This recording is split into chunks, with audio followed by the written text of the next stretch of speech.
Yeah, it's a big group. Extremely happy for them. Another thing too is just kind of keep this, just try to keep this train going a little bit. You know, uh, Getting better. Kind of taking another step here the second half of the season, and it was good to get guys like JT Cavender, you know, as well as all the seniors a win, last win in Bain Schaefer Stadium.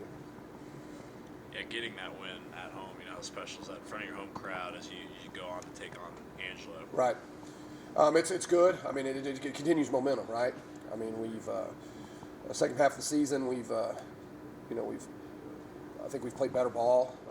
You know, I think the ultimate test moving in, maybe to the second half of our season, is this last game against an 8-2 Angelo State football team who clinched the conference here this past weekend. So I'm really excited about it just because it's a good measure, but to see where we're really at, in regards to what we've done the first half, the second half, and just kind of see where we match up. Going back to Saturday, you guys kind of started slow, but then you really, those last couple of drives in the second quarter kind of really propelled you on. Yeah, and we moved the ball all game. The thing I was disappointed was our red zone, our green zone production. We moved the ball, missed a field goal, and then we went in and we had a 15-yard penalty on a blindside block that pushed us back, and essentially, it takes points off the board. And so I was really happy the way we moved the ball. We rushed the ball well Saturday night. However, we got to do a better job getting points on the board. I want to ask, you guys held them to no points in that first half, and they scored all of their points in the second half. Right. So can you just talk about kind of finishing all four quarters? Yeah, I mean that's another thing too is it's we. Defensively, first of all, the defense played lights out all night. I'm saying? Even in the fourth quarter, they came in, held to a field goal. And another thing, too, is, offensively, we tried to take a shot there late. They intercepted it, put them on a short field, and, that doesn't help our defense out any. So, and I thought defensively we played great all night, and that's evident, and, it's a big part of our victory. Cannon's growth over these last few games has really improved as well. Yeah, extremely happy with him, making good decisions for the most part.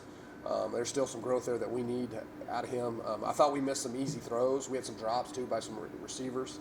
However, he's getting us in the right play. I mean, we've got to do a better job of executing.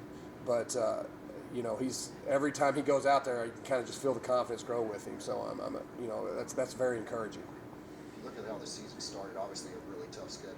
Right. But to be back at 500 at this point, could you have imagined that 6-7 weeks No, ago? I mean it's I think they asked me after the game. If you would ask me week 5 if we'd be here where we're at, I'd probably have to argue with you. But I'm extremely happy with this group. And when we took this thing over, when we took this thing over, it's we knew it was going to be rebuild. And if you look at what we did last year to where we're going and where we've kind of done the second half part of the season, it's very encouraging, and our kids are starting to believe. I mean, we got great attitudes. We're working hard. It's very encouraging. Do you think that there's just been an attitude shift or a morale shift since you switched quarterbacks? Well, I mean, I don't think. Yeah, I mean, a little bit. I think all in all, though, our kids work hard. I mean, whether we had the quarterback shift or not, I believe our kids are I think they're bought in and they're having fun and. They're working hard. I mean, we go out there and they're working as hard now as they ever have been, and so that's encouraging. That's a sign of a good football program. One last measuring stick, so to speak, with this big game. Big game, yes, sir. As you said, they're conference champions. They've won 8 straight. What have you seen? What challenge do they present? Well, I mean, you look at the first 2 they lost. I don't think they were really settled in on a quarterback. They've settled in on a quarterback here, and it's really paid off for them. I think you also got to look at their defensive. Their defense, big up front. They're big. Another thing too, they're not just necessarily big on the defensive front. They're big at linebacker, and they do a really good job of covering. And they're sound. I mean, it's they're schematically they're good, and the young men that they have in that scheme is exactly what you want. And so, I mean, they're holding people. The big thing is they're holding people out. Now their offense is clicking, so you can kind of see the formula to how they've won these 8 straight.